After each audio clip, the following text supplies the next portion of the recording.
Moi. Tänään mä ajattelin vastata kysymykseen, mikä mulle heitetään ihan säännöllisesti. Eli mitä minä käytän itse terottamiseen? Tai oikeastaan mikä mun mielestä on se suosikkisetti, millä kannattaa veitsiä terotella. Eli mähän terotan käytännössä päivittäin. Ei nyt välttämättä joka päivä, mutta melkein tuntuu tässä viime aikoina täällä käyneen porukkaa ja tuonut 1, 2, 3 ja 5 veistä tänne terotettavaksi. Ja yleensä ne terotettavat veitset on ihan laadukkaita veitsiä, mutta kyllä täällä nyt on käynyt kääntymässä ihan fiskarsejakin terotuksessa. Mutta mähän terotan myös talttoja, puukkoja, kirveitä, oikeastaan mitä vaan. Nyt semmoinen pieni disclaimeri tähän alkuun, eli mullahan on tuossa hyllyssä aika iso läjä hiomakiviä ja mähän käytän niistä melkein kaikkia, en nyt ihan kaikkia, mutta ihan sen takia niitä kierrättelen, että mulla pysyy se tietty tuntuma, että miltä ne kivet tuntuu. Eli kun se suuri haastehan näissä hiomakivissä on, että et sä opi sen kiven metkuja sillä ensimmäisellä käyttökerralla, etkä toisella, etkä välttämättä 10. Eli on kiviä, jotka vaatii niin kuin yllättävän pitkän oppimisprosessin ennen kuin sä pystyt ottamaan sitä kaiken irti. Ehkä ne kaikista haasteellisimmat kivet on nämä pehmeät, osittain jopa hiekkamaiset kivet. Eli sun pitää niin kuin opetella, että minkälaista painetta sun pitää niille antaa, jotta se lähtee toimimaan. Pitääkö pintaa avata etukäteen, paljonko pitää vettä antaa ja näin. Eli tämä on semmoinen oppimisprosessi tämä hiominen, että ei välttämättä kannata kaikkia kiviä tarjota kaikille metalleille, mutta nämä asiat oppii vasta kokeilemalla. No, mutta päivän aiheeseen, eli mitkä on ne mun suosikkikivet? Niin täytyyhän nyt sanoa, että tuosta koko arsenaalista, mikä mulla on, niin kyllähän sieltä ilman muuta nousee ne tietyt kivet esille. Eli kun mulla tulee tänne vaikka globaali G2 terotettavaksi, niin kyllä mä tasan tarkkaan tiedän, että minkä kiven mä tuosta otan ja kuinka karkealla kivellä pitää lähteä liikkeelle, että mä saan sen järkevässä ajassa. Eli mullehan niin kuin veitsen terottamiseen, niin mä varaan siihen 10-15 minuuttia per veitsi. Se on se aikataulu, millä mä sen teen. Eli mä en halua kiirehtiä sen kanssa, mutta en mä mitään nopeusenkkaakaan ole tekemässä. Eli pitää pysyä niin kuin järkevissä aikatauluissa, että se olisi edes jollain tavalla taloudellisesti kannattavaa. Mä nyt on kerännyt tähän tämmöisen setin hiomakiviä, jotka on niitä meikäläisen niin kuin yleisimmin käyttämiä. Osa näistä on semmoisia, joita mä käytän melkein joka terotuksessa. Ja sitten osa on vaan meikäläisen ehdottomia favorittejä, että se on niin kuin semmoinen hyvä valinta. Nämä ei välttämättä sovi sinulle. Oma villiveikkaus on, että kyllä säkin näillä pärjäisit. Välttämättä et kovin paljon lisäominaisuuksia kaipaisi. Tätä kokonaisuutta kasatessani mä en ole miettinyt, että mitä ne maksaa. Eli mähän käytän sitä, joka toimii parhaiten kyseisen veitsen kanssa. Eli siinä mielessä, jos ollaan budjetti edellä, niin silloin pitää katsoa ihan toisenlaisia kiviä.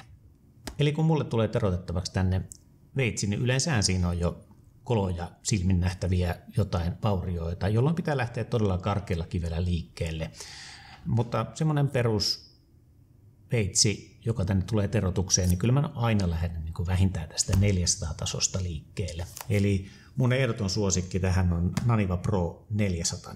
Eli mun mielestä kivi, joka toimii metallin kuin metallin kanssa hyvin. Eli tässä on tämä mun yksilö, mitä mä oon nyt käyttänyt viimeiset 5 vuotta. Nyt huomataan, että tämä on jo ohentunut aika lailla. Tässä on noin 10 milliä pintaa jäljellä. Tällä on terotettu, en minä edes tiedä, 1000 ei taida riittää, niin terotuskertoja. Ja siis kivethän kestävät pitkään. Täytyy muistaa, että kotikäytössä kivethän on käytännössä niin kuin ikuisia. Eli sitten kun mennään ammattikäyttöön, niin sitten ne joutuu uusimaan silloin tällöin. Mutta jos mä oon pärjännyt 5 vuotta tämmöisellä, niin mä sanoisin, että kotikäytössä pärjäät kyllä tosi pitkälle.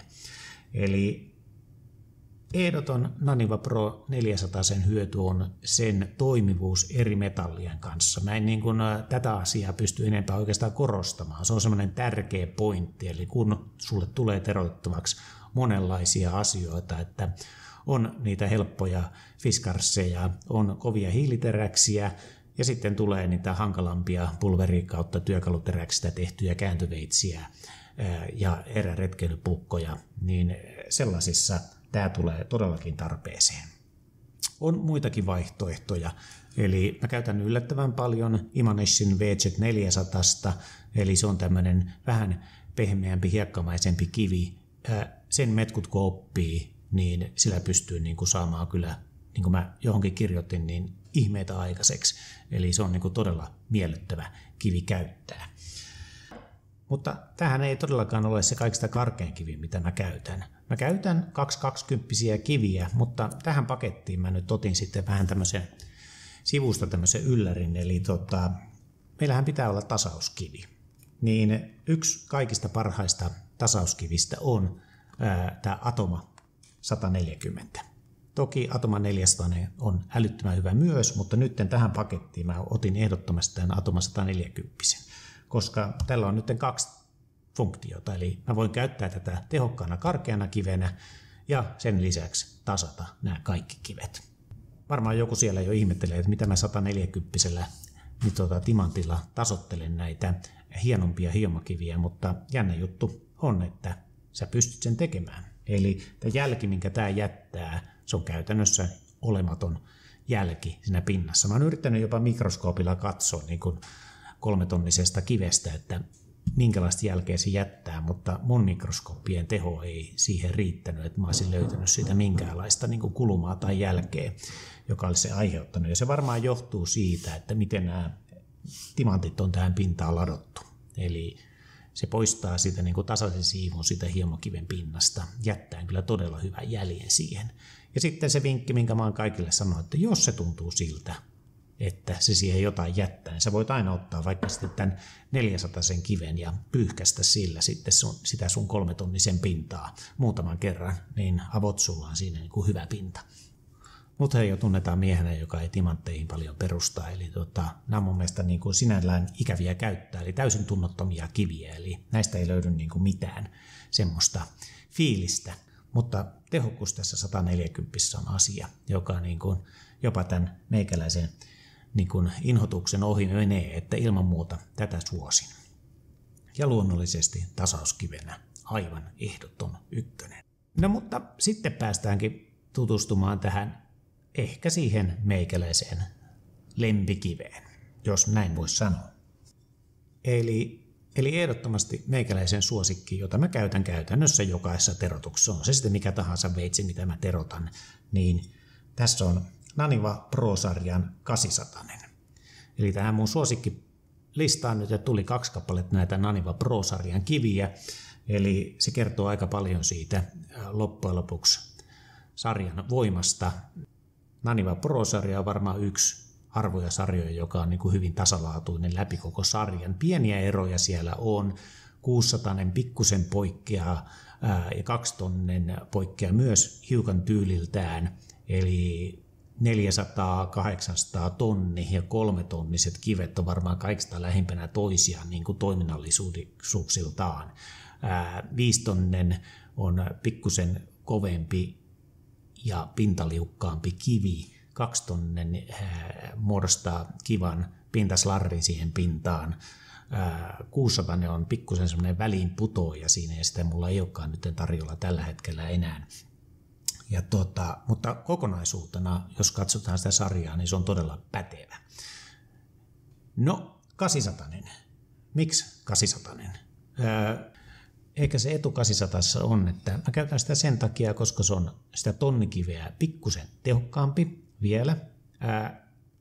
Lähtee toimimaan aivan välittömästi. Pikkusen vettä pintaan ja menoksi. Ei tarvita mitään nakuroita tai vastaavia tai pinnanaukaisuja. Lähtee aivan välittömästi toimii.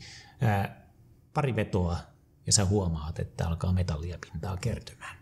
Ja tämä on se, mistä mä tykkään. Eli tehoa löytyy. Eli kun mä tuun tuolta, on se sitten sieltä 220-400 osastosta hyppään, niin mä monesti jopa hyppään 220 suoraan 800, onnistuu hyppy aivan vallan mainiosti. Ja mä saan niinku sen terän tosi nopeasti semmoiseen kuntoon, että mä voin siirtyä niin sanotusti viimeistelemään kiillotuskivelle. Eli mun semmoinen normi tekniikka on, että mä tuun siitä 220-400 kivestä 800 kautta johonkin kiveen.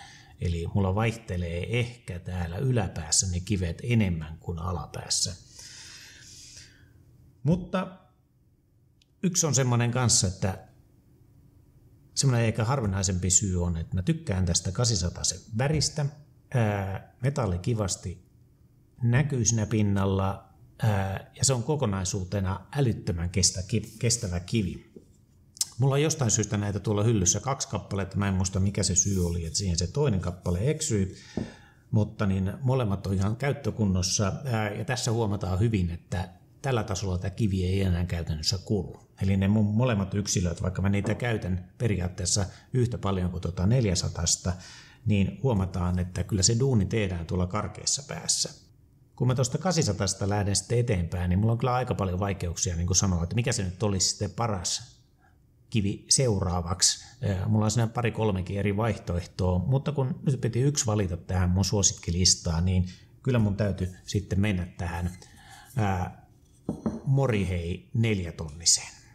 Tämä on aina ollut oikeastaan se meikäläisen ehdoton suosikkikivi tästä Morihei-sarjasta.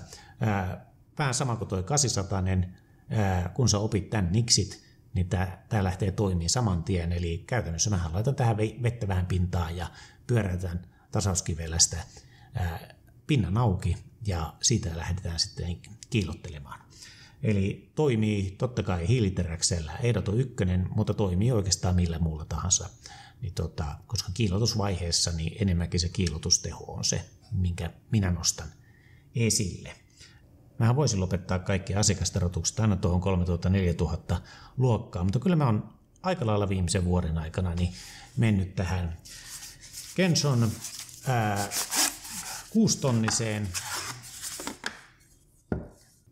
Tämä Kenso 6-tonninen on mielenkiintoinen kivi, että tämähän on äärimmäisen kova kivi, toimii todella hyvin kovien metallien kanssa, on ne sitten pulveria tai vastaavaa, niin aina onnistuu. Voi tuntua vähän oudolta, kun hyppää tuosta Morihei 4-tonnisesta tähän 6-tonniseen, tyyliltään täysin erilainen kivi. Tämä taas niin kuin kerää kova pinta, tämä kerää siihen sitä metallia siihen pintaa. No, mulla nyt on se Nanivan pikku pinnanmuodostuskivi, jolla mä pyyhkäsen sitten sen aina käytön jälkeen niin se metalli sitä pois. Ja lähtee todella hyvin siitä pinnasta irti. Ja mä tykkään. Tällä saa liipattua viimeiset vedot. No sitten mihin mä sen lopetan sen koko homman, niin kyllä mä stroppaan kaikki. Eli nykyään jokainen veitsi täällä menee tämän stropin läpi.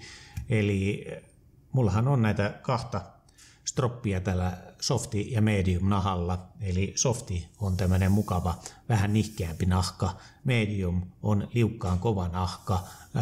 Jostain syystä mediumi myy paljon paremmin, en tiedä miksi, mutta niin mä tykkään itse käyttää tätä softia. Se mediumkin muuttuu vähän nihkeämmäksi, eli liukkaus poistuu, kun se vähän pinta kuluu ja kerää vähän likaa.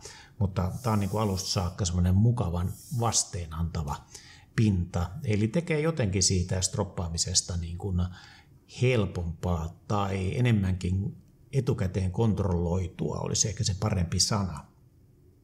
Ja en käytä mitään pastoja tai vastaavia, eli mähän voin sitten aina ottaa tuolta hyllystä sitten 10 tonnia, 12 tonnia kiveä, jos mä haluan semmoisia asioita lähteä tekemään. Eli mä vedän ihan tällä naturellinahalla ne viimeiset vedot. Ja mun suosikkipakettiin luonnollisesti kuuluu tää Nanivan takuvarma jalusta, jonka kanssa mä oon pärjännyt jo pitkään. Eli todella hyvä jalusta, toimii näiden kivien kanssa hyvin. Oma suositus on aina, että hiemokiviä pitää olla 3, plus tasauskivi. Pienemmälläkin määrällä pärjää, jos veitset on lähtökohtaisesti niin kuin hyvässä tikissä, niin silloinhan se pärjää sitten vaikka sitten sillä 1000/3000 paketilla, tai ehkä fiksumpi on tosiaan